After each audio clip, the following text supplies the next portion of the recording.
They narrowly missed out on worldwide fame. They had to go on and watch the groups they were nearly a part of become very successful, sell out arenas, and become millionaires. Let's talk about it.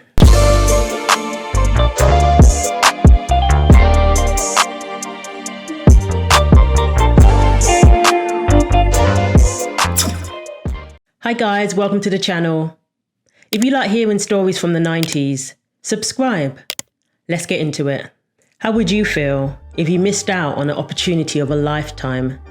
Imagine watching TV one day and the group that you once auditioned for suddenly appears performing on the world stage. I don't believe it.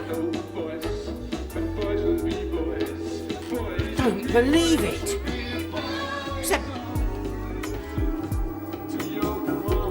It's that bunch of Wallies. What do they think they're doing? They're on top of the pops. Well, that's what happened to our first singer, the girl who could have been in the Spice Girls. In 1994, Mel Coloma saw an ad in the Stage magazine and she attended an audition for a new girl group. She sang "And I Am Telling You" from the musical Dreamgirls, and you know that's not an easy song to sing. So at the audition, she said she saw Mel B and she just knew she was going to get into the group because she had a really cool look. And she got through to the second audition, so it went from 400 girls down to 8. So you know she must have had a pretty good voice to get that far in the first place. During the second audition, she actually struck up a friendship with Jerry. She was really funny, with a wry sense of humour, quite a character. I just remember her making me laugh a lot. We had to choreograph a dance routine, and there was a girl in our group who was trying to take over, and I remember me and Jerry laughing, and Jerry was doing her own thing. We had to sit for hours on the stairs, waiting our turn. It was nerve-wracking, so we didn't talk much. I remember Mel B. She looked very cool. I thought she really had something special. In the second audition, there were only 8 of us. I was very lucky to get that far. I was fresh out of college, so I didn't have much experience with auditions. Apparently it's because she had a powerful voice that I didn't believe would blend well with the other girls and probably overshadow the other singers.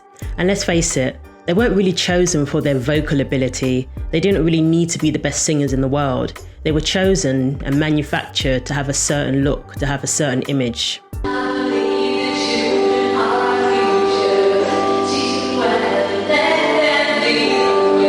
She said when she was informed that she wasn't in the final pick for the group, she was disappointed, but she really didn't think anything else of it after that. A couple of years later, she ended up getting a part in a musical.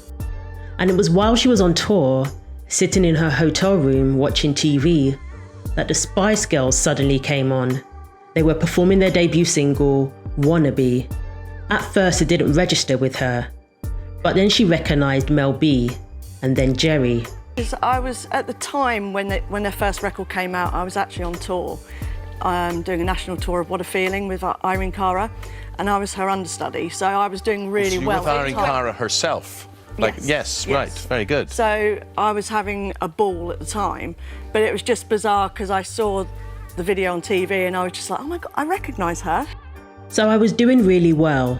It's not like I auditioned for the Spice Girls and then nothing ever happened in my life. It was just one of those things. I was on the tour in Liverpool and Wannabe came on the TV and I saw Mel B and thought, she looks familiar, I know that face. She really stood out. And then I saw Jerry and realised it was the girls from the audition I went to. No one knew they would become a huge worldwide success. There were so many one-hit wonders around at the time. You just didn't know. So Mel Coloma was replaced with Victoria Beckham, aka Posh Spice. Side note, can you imagine if there were 3 Mels in the group? We already had a Mel C, so what would they have called her? Well, there's too many males in it anyway. They couldn't have another male. Yeah. What would you have been? Mel A, B, C? I would have been Mel L, which doesn't sound good. Mel L. Mel was determined to continue singing, so she did actually join another girl group, but they fizzled out after a few weeks. And she did sing on a cruise ship with an X Factor winner. Mel Coloma is now married, a mother of 2, and works in admin for the NHS. She's also a wedding singer and has said that no matter what happens, music will always be a part of her life. You don't have to be famous to sing. In a different life, I could have been married to a footballer, dressed in designer clothes, and jetted all over the world. I had no idea how close I'd come to being in the biggest girl group of all time. You must have kept an eye on the girls. Oh, absolutely, I mean, yeah. there must be times when you go, oh, just imagine if that had been me. Yeah, just of course. Just a few moments. I'm sure any girl that, you know, got as far as I did would think that. But I'm just proud of myself for getting that far. And I think all the girls are just fantastic. I think they picked the right girls for the job. She said, over time, I learned to accept the girls are ultimately picked for their images, not their voices. I don't resent Victoria. I admire her because she used the band as a platform to become one of the most successful women on the planet. I've had a very happy life, and I've been blessed with a wonderful husband and 2 lovely children. So I try not to dwell on what might have been. I think that's a good attitude to have, rather than dwelling on what could have been. It's better to move on and be thankful for what you do have. Next singer, Farah Franklin. Farah started off singing in a group called Jane Doe, but they were unsuccessful. She met the original members of Destiny's Child on the set of their music video for Bills, Bills, Bills, where she was hired as an extra. Then all the drama started in Destiny's Child, and LaToya Luckett and Latavia Robinson were eventually thrown out of the group. Farah and Michelle Williams were invited to join Destiny's Child as their replacements. The two were introduced to the world in February 2000 via the music video for Say My Name. So Farah toured with the group for 5 months and appeared in the music video for Jumpin' Jumpin'. So unlike Mel, she was actually a part of the group and got to work with them for a significant amount of time. But things started to fall apart quite early on after she joined the group. So more cracks began to show within the group when Farah was noticeably absent from various shows. Went to the hospital yesterday of dehydration and a stomach flu, so I'm trying to get through this day. The final straw was when she failed to show up for a flight to Australia for an important promotional tour. Then on MTV All Access, we get to see Farah's final exit from the group. Beyonce's throwing a lot of shade, and she basically tells Farah to just leave and that they would send for her stuff. You might have to go straight to the airport. Okay. I don't have no luggage. I'm rolling. But it's better for you to go home than not have luggage. No, it's not. It's not? Because where y'all coming out there? Well, somebody can send your luggage. So after LaToya and Latavia left, Matthew Knowles became somewhat of a villain. So Farah also seemed to point the finger towards Matthew, saying that she was thrown out of the group because she was sick and was unable to attend shows, which seemed pretty heartless. I know time waits for no one, but come on. She made it seem that the other members and Matthew just didn't care about her or her health. But Beyonce and the other members basically said that she wasn't committed. She just didn't want to do the work. Destiny's Child went on to win 3 Grammys, and Beyonce went on to become Beyonce. I know some of you guys were mad when I did a video on Beyonce and Aaliyah, but I really think you should watch the whole thing, and you will know that I'm not pitting them against one another. I'm just kind of comparing their careers, and you know, it was obvious that Beyonce would go on to have solo success, but Kelly and Michelle also had successful careers in their own right as solo artists. Michelle found her niche in gospel music, and Kelly went on to have success with various dance anthems, both in the US and abroad. Kelly has also had some great features and collaborations with various hip-hop and R&B artists over the years. According to Celebrity Net Worth, Michelle Williams' net worth is $10 million, which isn't too bad considering she wasn't in the group from day one. And Kelly's net worth is down as $12 million. And Beyonce's is $500 million, but let's not compare. I'm sure Farah would take Kelly Rowland's or Michelle Williams' net worth any day, but she does maintain that she has no regrets.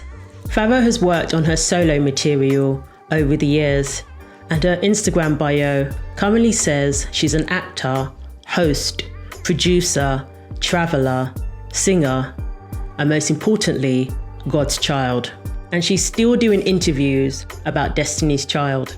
In 2016, she did get arrested for an altercation she was involved in with a guy outside of a gym in Atlanta, and the report said that she was publicly intoxicated at the time.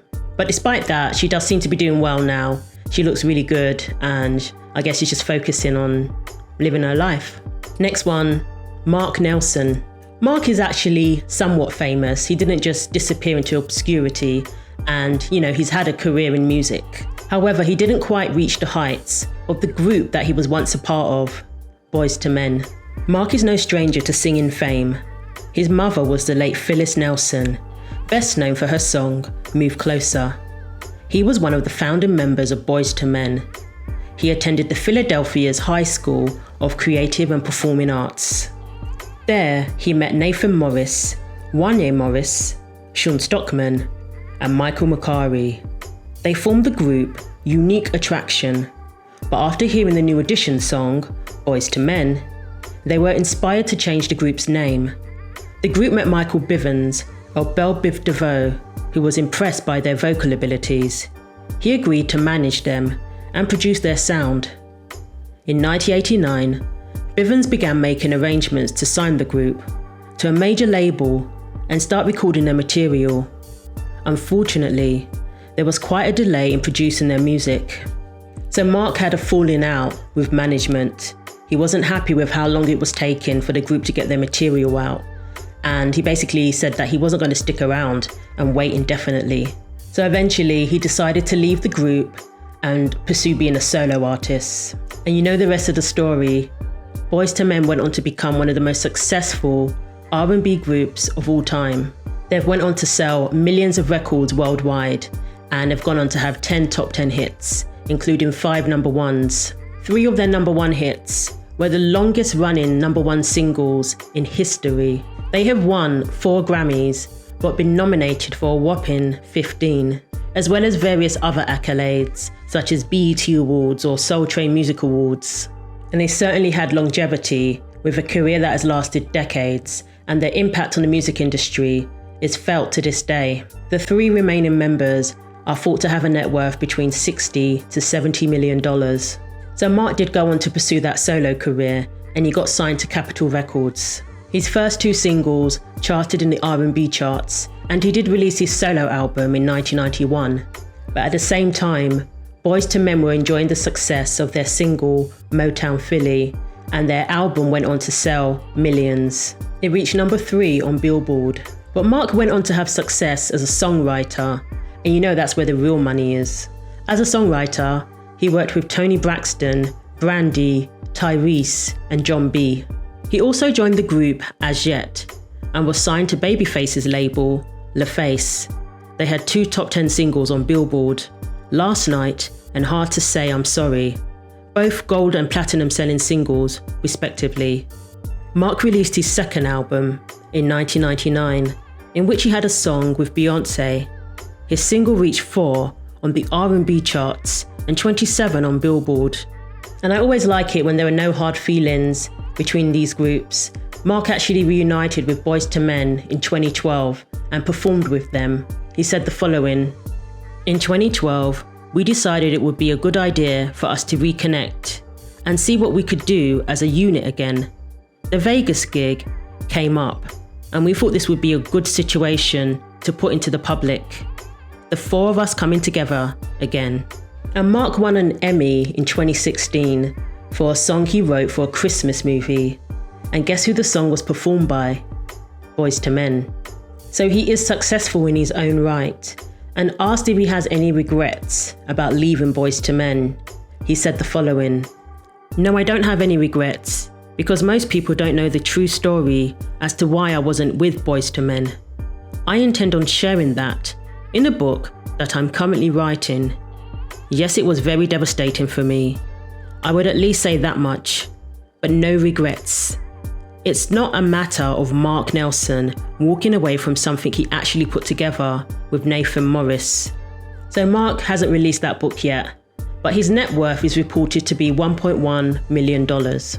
And now for another singer who was also in the group and seemingly successful within the group for a short time. Kim Hill, who left the Black Eyed Peas. So the Black Eyed Peas have been around for a long time, since 1988. They were originally signed to Eazy-E's label, but after his death, they decided to regroup. There were originally 3 members. Jaime Gomez, aka Taboo, joined the group, along with Kim Hill, who was assigned to be the singer.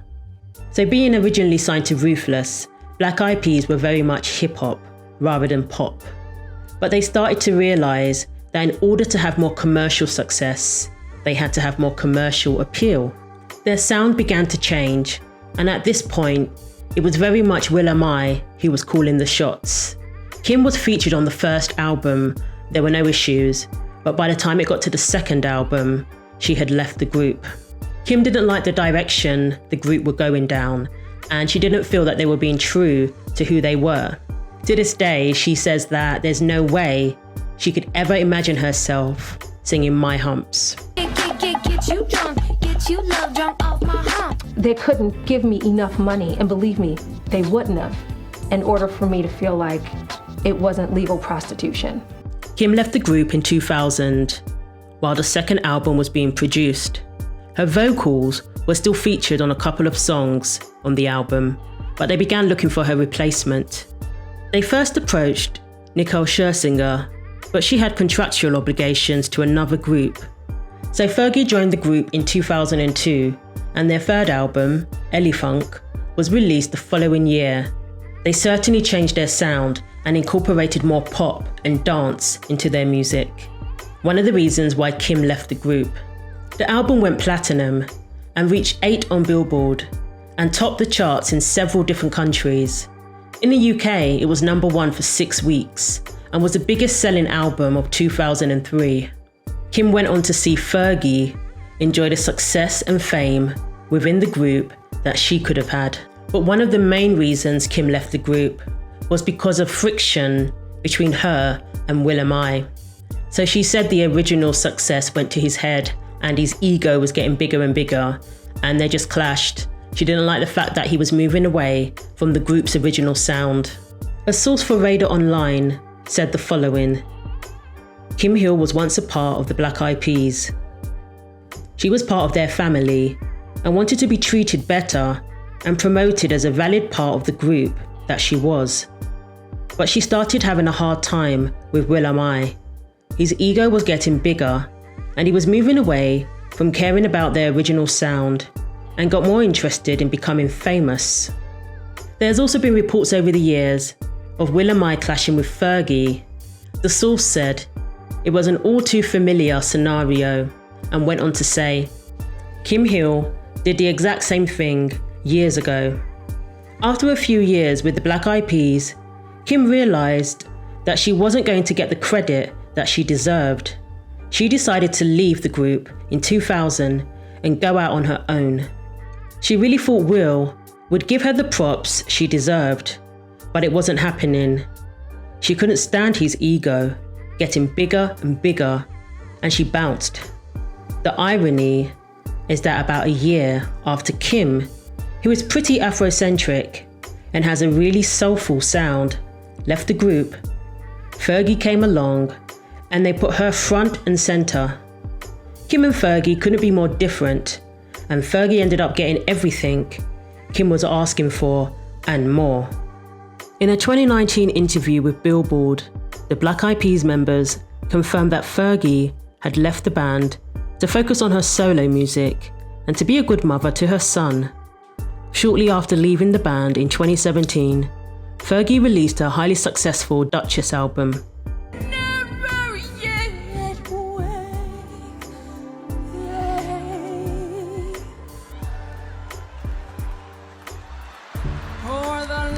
After holding auditions, the group replaced Fergie with Jessica Reynoso, who is also known as J. Ray Soul. She continues to tour with the group. And you to say, you know, with all your money and your private jet and your beautiful home and your cars, well, you're gonna have more money, and I'm okay saying this, you might have more money than I ever have in my lifetime. But I have something that you can't buy. And this is what I was talking about in the doc, when I said I have my happy. You know, like I'm on my second home. The Lexus in the driveway is paid for. It ain't brand new. It wasn't brand new when I bought it, but I have what I need. And then we have Crystal, who ended up leaving TLC and went on to see them gain worldwide fame and success. TLC was originally T-Boz, Left Eye, and Crystal, the original C. Crystal was the founding member of the group.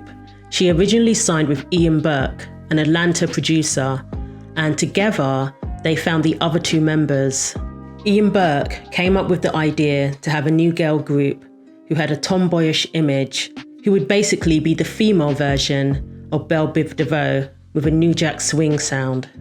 He set up auditions and met Tyrone Watkins, who had just moved from Iowa to Atlanta, and Lisa Lopez, a rapper who had moved from Philadelphia. Atlanta was the place for aspiring musicians in R&B and hip-hop especially. Remember Lala Brown moved from Milwaukee to Atlanta to pursue a music career, and that's when she met Lyfe Jennings. Atlanta ended up becoming the hub of hip-hop.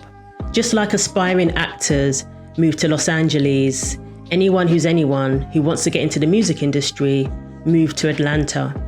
There's always been a musically diverse city, but in the 80s, Clive Davis was looking for new talent in the South. Georgia had a lot of talent to offer, but many artists went undiscovered. Clive wanted to put a stop to that. That's when he teamed up with L.A. Reid and Babyface and offered distribution to their new record company, LaFace. LaFace, whose headquarters were in Atlanta, totally changed the music scene there. And their first artists were TLC and Criss Cross. TLC had their hit, Ain't Too Proud to Beg, while Criss Cross topped the charts with Jump Jump. The songs were played every night on MTV's playlist, and that really propelled the success of the singles. TLC went on to sell 90 million records worldwide, without Crystal. As we know, she was replaced by Chili. LaFace went on to sign Usher, Toni Braxton, Outkast, and CeeLo Green's group, Goody Mob. Crystal re-emerged during the time TLC released their biopic, Crazy Sexy Cool. She wasn't happy with how she was portrayed in the biopic and set the record straight. She said Left Eye even apologized to her for ousting her from the group. The biopic broke records as millions tuned in to watch it, to see all the drama that took place with Pebbles and their contract and going bankrupt, among other things.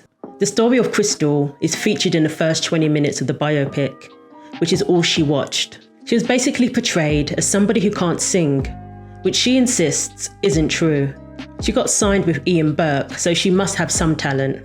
She said everyone who knows her knows she can sing. When asked why she really left the group, she said the following: "Well, basically, what happened was that we ended up at an attorney's office that represented Pebbles, and it was myself, Tyrone, and Lisa. And we were sitting there at the table and just kind of keep in mind that we were 18, 19 years old. And by that time, Pebbles had already did her little thing of kind of get us out and under the management contract that we were currently under with a gentleman by the name of Ian Burke. So it was just 3 of us. We had no representation, nothing. So we're sitting at the table and I'm going through the contract and I'm looking at it. And the legal jargon is just so, over my head. It's lengthy and I didn't understand it. And so I kind of turned to Pebbles and I asked her, can I take this contract home and have my mum look over it a little bit? And she said, no, absolutely not. So I didn't sign mine. I would say she absolutely did the right thing. We saw what happened to TLC, how they basically got ripped off, and after selling millions of records and winning various Grammys, they basically had nothing. Maybe like a car or so, but that was about it. That's exactly what a kid should do in her position. Ask to speak to her parents or to show the contract to a legal professional to explain it to her so she knows what she's signing. And it sounds like she was backed into a corner either sign this not knowing what you're signing or not be in the group. When asked if they moved on without her, Crystal said, correct. And what happened after me not signing the contract? We had a couple more meetings. They came over to my house. They wanted to bring me some news. And that's when they came and told me that, they didn't want me in the group anymore. So I just got up from my table at home and I just politely let them out of the door. And they went about their way and became famous. Crystal was asked if she had spoken to Left Eye before her untimely passing, and she said that she did, and they actually had a moment and basically closure. I did. Left Eye and I had a very, intimate moment. We talked, we hugged, she apologized. I told her I understood it was a business. My only letdown was that I thought we had a little bit of a loyalty. So I figured if I didn't sign the contract, they wouldn't either. But they went ahead. But, she apologized. Wow, who knows what would have happened if they had all refused to sign the contract. Maybe they would have offered them a better deal. Maybe they would have been more transparent about what the contract entailed. Who knows? Or maybe they could have all lost the deal and none of them would have been famous. The music industry is cutthroat. If you don't want to play by their rules, they will get another person in your place to do so. Crystal still tried to pursue a career in music, but she admitted that the TLC formula was really one of a kind and was hard to replicate. It's so hard to try and come up with another concept like that because it was such a great mix. So after that, I did try to pursue other things, but it just didn't work out like that one. And then they asked her, how does it really feel not being in the group and going on to see them become international superstars and to be one of the biggest selling girl groups of all time? She said when she was younger, when she was still a teenager, it definitely still bothered her. But now that she is older, not so much. In the interview, she said she is now a mother. She works a normal job and is currently working on her memoirs that will spill all the tea about what really happened in the group. Well, now that I'm older, I'm very proud of them. And I just feel so blessed that I'm able to, myself and my manager at the time, Ian Burke. I am blessed that we were able to create an image, that everyone would be able to enjoy. And whether or not I am in it, it is really not that big of a deal to me anymore because I see the business as a business. I don't see it as entertainment. So I know the business side of it very well. One of the interviewers suggested she call her memoirs The Real Sea, but she said it was actually going to be called The Awakening of a Shattered Dream. When asked if TLC ever shouted her out, reached out to her, or gave her some credit for founding the group, she said no, and that it really would have meant a lot to her. That would have meant a lot to me. I mean, you have no idea. That's all I ever wanted was a simple thank you so much. That's it. It's natural that many of them may have wondered what could have been if they had continued to pursue the groups they were in. But ultimately, there is a price to pay for fame. And what they do have, by avoiding that, you probably can't put a price on. Cardi B has since come out and said that she regrets fame and warned her fans to never pursue it. She doesn't mind being rich, doesn't mind being wealthy, but she definitely doesn't like fame. So who knows? I'm sure it was hard for them to see these groups go off and have success without them. It's probably not all it's cracked up to be anyway. Perhaps the singers we highlighted today, in many ways, are better off. Thanks for watching. Share your thoughts below. Like and subscribe for weekly videos. And don't forget to click the bell for more.